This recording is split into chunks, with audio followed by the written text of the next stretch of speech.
So now we're going to talk about nutrition teaching. We're going to start with general, and then we're going to talk about some specific scenarios. So in general, what do we want to teach people about good nutrition? We want to teach them to eat a wide variety of foods. So focusing on or eliminating an entire food group is usually not a fantastic idea. So we want them to eat a wide variety of foods. We recommend that they limit saturated and trans fats and focus more on monounsaturated and polyunsaturated fats. We encourage them to eat more complex carbs than simple carbs, limit sodium, limit alcohol, eat lots of fiber-rich foods, and incorporate exercise into their day. We recommend that they be aware of portion sizes, because portion sizes in the US tend to be excessive. And we want to teach people to read and understand food labels. Okay. So that's basic. Now, if we have a patient that we're teaching for weight management, the first thing we want to do is assess. The BMI gives an estimate of body fat, but it's actually skewed by increased muscle mass. So it's not a great measure. It's a screening. It's not a great measure for maybe athletes or people with different body types than is typical. So we want to make sure that we're using BMI properly.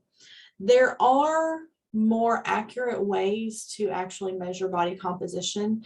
The more accurate they get, the more expensive and unrealistic they get. So BMI is a screening tool that we use. Just be aware that it has some limitations. We want to encourage them to keep a food diary so that they're aware of their intake for a few days.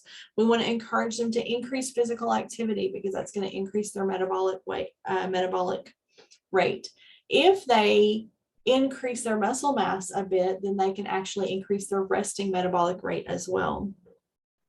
In order to lose 1 pound a week, we need an energy deficit of about 500 kilocalories per day. We want to encourage patients to focus on a long-term goal, not quick fixes. Longer term, more gradual weight loss is both safer, healthier, and easier to maintain. Extremely restrictive diets may cause very quick weight loss, but they also can have a lot of risk. You risk nutrient deficiencies, and there are some other risks depending on what that person is using to lose weight. But also, once you've stopped that behavior, the weight tends to rebound and most people end up gaining more than they lost.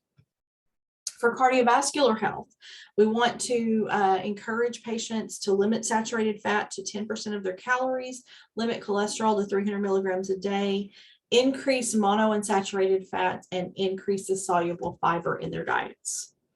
For neurologic health, we want to make sure they're getting enough B complex vitamins, calcium, and sodium.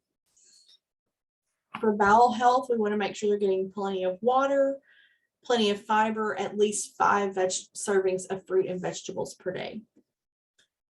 For cancer prevention, we want patients to increase their high fiber foods, limit saturated and polyunsaturated fats, increase monounsaturated fats and omega-3 fatty acids. Avoid excessive alcohol and get regular physical activity.